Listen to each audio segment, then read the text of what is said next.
what we have as the breaking news within the last 30 minutes from the Securities and Exchange Commission. The Ministry of Finance has approved the decisions of the Administrative Proceeding Committees of the SEC to ban the Chief Executive Officer of Partnership Investments Limited, Mr. Victor Genwoyi, for life in matters relating to securities fraud. The chairman of the company, Mr. Alan Omorabon, is getting a 5-year ban.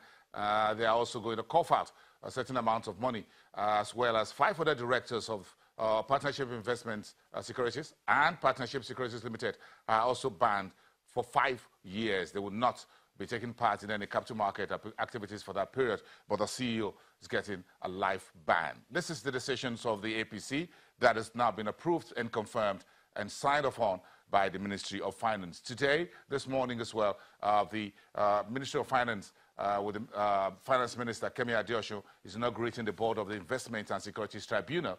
The new board is overseeing the affairs of the IST, which is the specialized court responsible for handling all securities malpractices issues within the Nigeria marketplace. This decision, now ratified by the Ministry of Finance, is a landmark one in Nigeria's market in recent months and years as well. Let's get on to the business of doing business. In case you've seen that this morning, Nigeria and Algeria were 2 African countries whose ranking in the ease of doing business has been, of course, a bit shaved down a little bit. That came on Bloomberg early this morning. Nigeria and Algeria ease of doing business ranking has been trimmed. But we just got a few executive orders in the month of May. The 18th of May, to be precise, was when the then acting president signed those 3 ease of doing business. But of course, let's do business beyond the ease of doing business. Gabriel Idahosa is the managing partner and chief executive officer at Uhimaji. He's live here in the studios. Good morning, sir. Good morning. It's good to have you here. I'm sure that's his news. In terms of ease of doing business, we got a little bit downgraded this morning, or overnight, let's put it that way. That's bad news. But let's think about doing business beyond what you call executive orders. Business laws are one thing, isn't it? Yes. And what you call business laws, yes. the laws guiding business. Right. But what you call business practices. Yes. Yes. Speak to us. What's the difference here? Well, the law just says what constitutes an offense. That's what the law says. But a business practice describes the best way of doing business that ensures that both parties in the relationship enjoy trust and confidence to do business. It may have nothing to do with laws. And fundamental business practice is the same in the whole world, so long as you are dealing with human beings. Because most human beings need just one thing to do business, and that is trust. If I trust you and you trust me, I probably won't worry about which laws there are.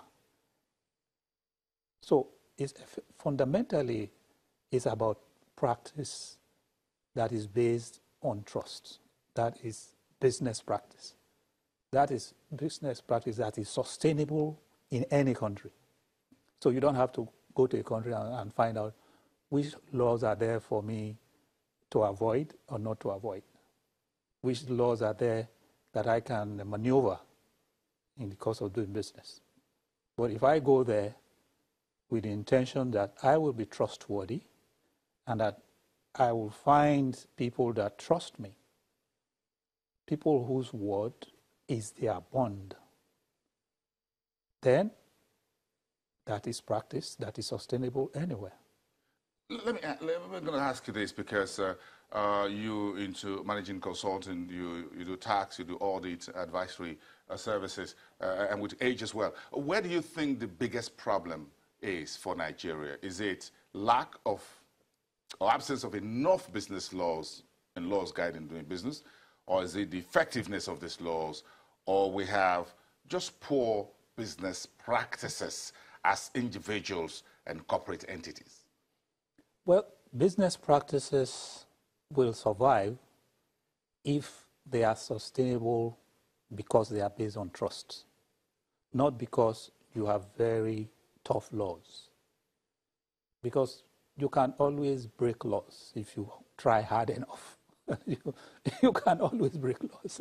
So if you try hard enough, you can always break the law. They break the law. So enforcement is important. First of all, our institutions for enforcement of law need to be really, really worked upon.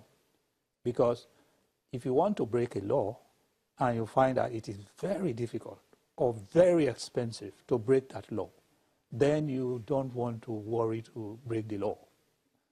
But if you find that it's very easy to break the law, and you find that a lot of people are breaking the law and nothing is happening to them, then it becomes the new word in the world that is called the new normal.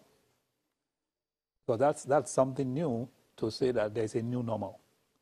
Because the normal state of affairs is that business is based on trust. That my word is my bond. That I don't need to sign an agreement for me to keep my word to you. I've given you my word that I will do this transaction. In the normal business practice, that is enough. If I say to you, I want to do this business with you, and we shake hands and say, good, it's a deal. Like the Japanese?